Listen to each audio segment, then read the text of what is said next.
दोस्तों स्वागत है आपका मेरे YouTube चैनल इंग्लिश बाबू पर। और आज मैं फिर हाजिर हूँ आपके साथ एक नई स्टोरी लेकर। और दोस्तों आज जो स्टोरी मैं आपके लिए लेकर आया हूँ ये एक मॉरल स्टोरी है। बहुत ही सुंदर कहानी है, बहुत ही अच्छे मॉरल के साथ सुनकर आपको बहुत मज़ा आएगा।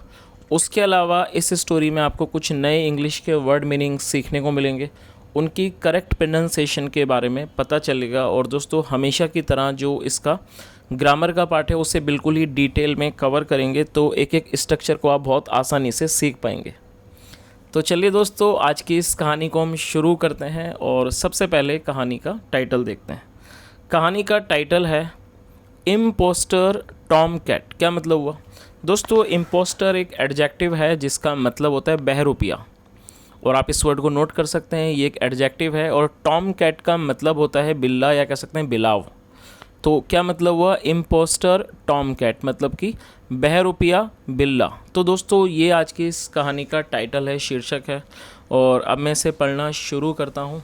आपसे रिक्वेस्ट है आप इसे बिल्कुल ध्यान से सुने, और यदि आपको कोई नया वर्ड या फिर ग्रामर कोई भी नया स्ट्रक्चर देखने को मिले तो आप उसे नोट भी ज़रूर करें। तो चलिए इसको शुरू करते हैं। There lived many flocks of birds on a tree। क्या मतलब हुआ दोस्तों? ये जो हमारा वाक्य है ये पास्ट इंडेफिनिट का अफर्मेटिव वाक्य है। और जब हम पास्ट इंडेफिनिट में कोई भी अफर्मेटिव का वाक्य बनाते हैं तो वहाँ वर्ब की सेकंड फॉर्म का प्रयोग किया जाता है। लिव का मतलब होता है किसी स्थान पर रहना, निवास करना, और ये सेकंड फॉर्म है। देयर लिव्ड मैनी फ्लॉक्स, और फ्लॉक का मतलब होता है पक्षियों का झुंड। देयर लिव्ड मैनी फ्लॉक्स मतलब ऑफ बर्ड्स मतलब ऑन ए ट्री, एक पेड़ पर पक्षियों के कई झुंड रहते थे। तो इस पूरी लाइन का क्या अर्थ हुआ? There lived many flocks of birds on a tree मतलब एक पेड़ पर कई पक्षियों के झुंड रहते थे।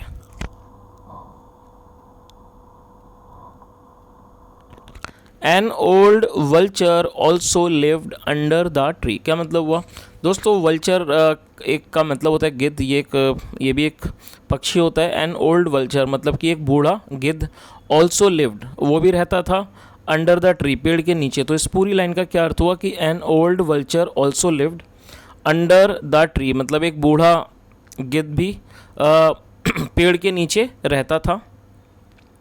The birds used to feed the old one. क्या मतलब हुआ दोस्तों? इस वाक्य में यूज टू का प्रयोग किया गया है, और यूज टू का प्रयोग वाक्यों में किसी भी तरह की कंसिस्टेंसी को दिखाने के लिए किया जाता है। जब आप पास्ट में कोई भी ऐसा वाक्य बनाते हैं जहां आप ये शो करते हैं कि पास्ट में कोई भी व्यक्ति किसी काम को बराबर करता था, और आप किसी भी तरह की कंसिस्टेंसी को दिखाना चाहते हैं, निरंतरता को, वहाँ पर यूज टू का प्रयोग किया जाता है। और यूज टू के बाद हमेशा ही वर्ब की फर्स्ट फॉर्म का प्रयोग किया जाता है। और फीड का मतलब होता है खिलाना, तो आप इस वर्ड को भी नोट कर सकते हैं। The birds use to feed the old one, और ये जो ओल्ड वन है ये उस बूढ़े गिद्ध के बारे में बात हो रही है, मतलब जो पक्षी थे वो उस बूढ़े को खिलाया करते थे। चलिए आगे देखिए। इन रिटर्न का मतलब होता है बदले में। बदले में it looked after their chicks. क्या मतलब हुआ दोस्तों? लुक आफ्टर एक वर्ब है जिसका मतलब होता है देखभाल करना, और आप इस वर्ड को नोट कर सकते हैं। और ये पास्ट इंडेफिनिट का अफर्मेटिव वाक्य है, तो यहाँ सेकंड फॉर्म का प्रयोग किया गया है। और ये जो इट है ये उस वल्चर के लिए, गिद्ध के लिए प्रयोग किया गया है। और दोस्तों आपको ये चीज़ हमेशा याद रखनी है कि जब आप किसी भी पशु या पक्षी के लिए कोई प्रोनाउन यूज़ करना चाहते हैं तो वहाँ पर आपको इट का प्रयोग करना होता है। और चिक का मतलब होता है चूज़े, जो पक्षियों के छोटे बच्चे होते हैं उन्हें चिक कहा जाता है, तो ये प्लूरल है चिक्स। तो इस पूरी लाइन का क्या अर्थ हुआ? इन रिटर्न बदले में it looked after their chicks मतलब बदले में वो उनके बच्चों की देखभाल करता था। चलिए तो दोस्तों यहाँ तक कहानी आपको अच्छे से समझ आ ही गई होगी कि एक पेड़ पर बहुत सारे पक्षियों के, कई पक्षियों के झुंड रहते थे, और उसी पेड़ के नीचे एक बूढ़ा गिद्ध भी रहता था। और जो पक्षी थे वो उस बूढ़े गिद्ध को खिलाया करते थे, और बदले में वो जो बूढ़ा गिद्ध था वो उनके बच्चों की देखभाल करता था। चलिए आगे देखिए।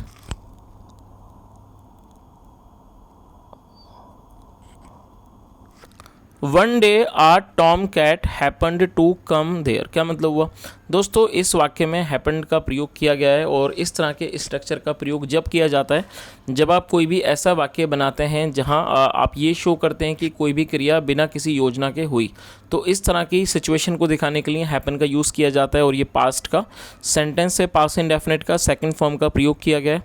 वन डे एक दिन, अ टॉम कैट मतलब एक बिल्ले का, tomcat happen to come there मतलब एक दिन वहाँ एक बिल्ले का आना हुआ। His mouth watered at the sight of so many chicks. क्या मतलब हुआ, हिज माउथ वाटर्ड मतलब उसके मुंह में पानी आ गया, एट द साइट उस दृश्य पर, ऑफ सो मैनी चिक्स मतलब जब उसने इतने सारे चूज़ों को देखा तो उसके मुंह में पानी आ गया। It was not possible to hunt them in the presence of the vulture. क्या मतलब हुआ, इट वॉज नॉट पॉसिबल मतलब कि ये संभव नहीं था, टू हंट शिकार करना, दैम उनका, मतलब क्या हुआ इस लाइन का कि उनका शिकार करना संभव नहीं था, इन the presence of the vulture. दोस्तों प्रेजेंस एक नाउन है जिसका मतलब होता है उपस्थिति इन या मौजूदगी, इन the presence of the vulture. तो इस पूरी लाइन का क्या अर्थ हुआ कि गिद्ध की उपस्थिति में या कह सकते हैं गिद्ध की मौजूदगी में उनका शिकार करना संभव नहीं था। आगे देखिए, सो इसलिए he decided to befriend. क्या मतलब हुआ दोस्तों, आप इस वर्ड को नोट कर सकते हैं। बी फ्रेंड का मतलब होता है किसी से दोस्ती मित्रता करना और ये एक वर्ब है। So he decided to befriend the vulture, इसलिए उसने फैसला किया, गिद्ध से दोस्ती करने का उसने फैसला किया। एंड मेड फ्रेंडशिप ऑफर, और उसने दोस्ती की पेशकश की। ऑफर का मतलब होता है किस तरह का प्रस्ताव, तो क्या मतलब हुआ, एंड मेड फ्रेंडशिप ऑफर, और उसने मित्रता की पेशकश की, मित्रता का उसने प्रस्ताव दिया। चलिए आगे देखिए, दे बिकेम फ्रेंड्स। क्या मतलब हुआ, और दोस्तों ये पास्ट इंडेफिनिट का अफर्मेटिव वाक्य है और ये बिकम की सेकंड फॉर्म है। बिकेम का मतलब होता है होना या फिर बनना। दे बिकेम फ्रेंड्स मतलब वे दोस्त बन गए। और दोस्तों दे एक प्लूरल नाउन है, आप इसे नोट कर सकते हैं। जब सब्जेक्ट में एक से अधिक व्यक्ति शामिल होते हैं तो वहाँ पर दे का प्रयोग किया जाता है और दे का मतलब होता है वे या फिर वे लोग। तो इस लाइन का क्या अर्थ हुआ, दे बिकेम फ्रेंड्स मतलब वे दोस्त बन गए। चलिए आगे देखिए, नाउ अब the Tom cat paid visit every day.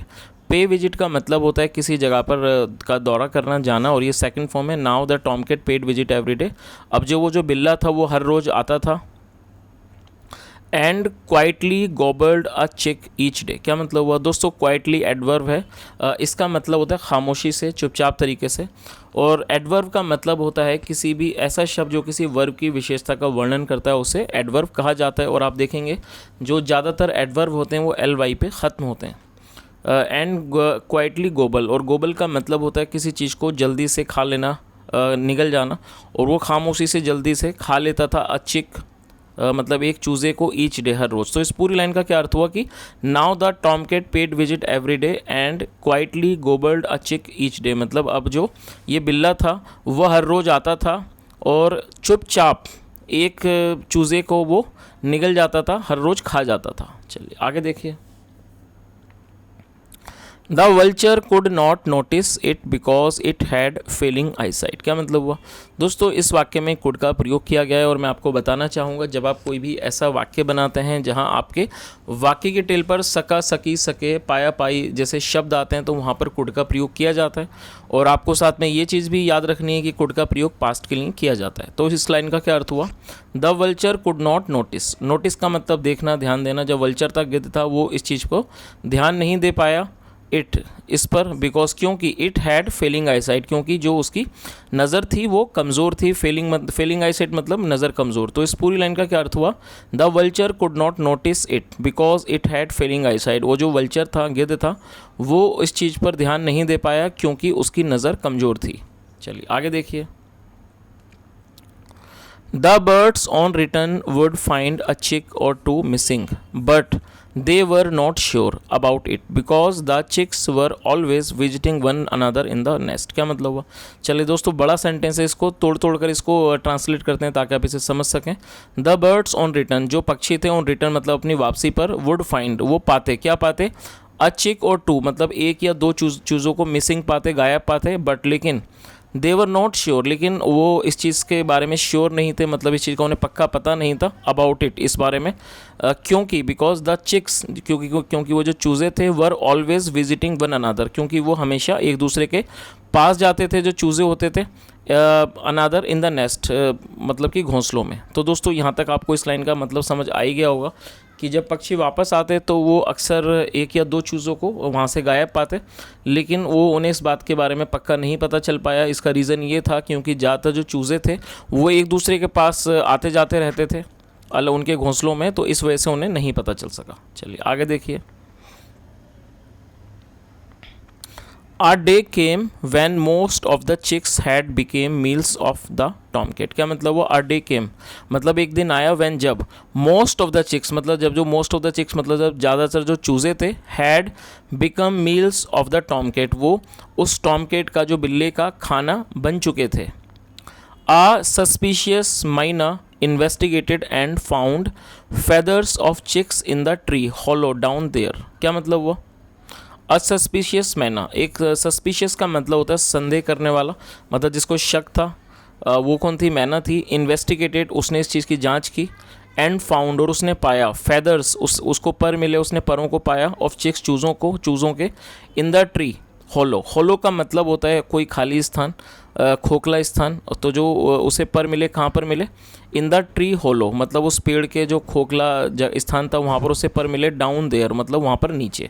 तो इस पूरी लाइन का क्या अर्थ हुआ कि जो एक संदिग्ध मैना थी, मतलब जिसको शक था, उसने इस चीज़ को इन्वेस्टिगेट किया, जांच की, और उसे उन चूज़ों के पर मिले। और वो कहाँ पर मिले? जो पेड़ का जो खोखला स्थान था उसे वहाँ पर उनके पर मिले। चलिए आगे देखिए।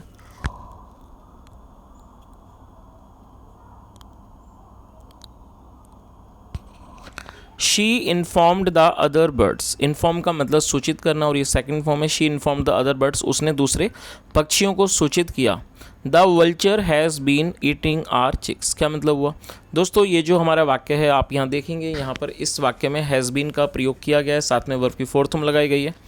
तो ये हमारा प्रेजेंट परफेक्ट कॉन्टीन्यूअस का सेंटेंस है। जब आप प्रेजेंट परफेक्ट कॉन्टीन्यूअस में कोई भी वाक्य बनाते हैं तो वहाँ पर सब्जेक्ट के बाद आपको हैज़ बीन या हैव बीन का प्रयोग करना होता है हेल्पिंग ऑफ के रूप में, साथ में वर्ब की फोर्थ फॉर्म लगाई जाती है।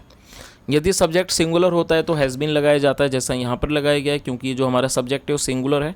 और प्रेजेंट परफेक्ट कॉन्टीन्यूअस का मतलब होता है कि कोई क्रिया हो चुकी है, उसके बाद भी वो क्रिया जारी है। तो इस लाइन का क्या अर्थ हुआ कि she inform the other birds, उसने दूसरे पक्षियों को सूचित किया।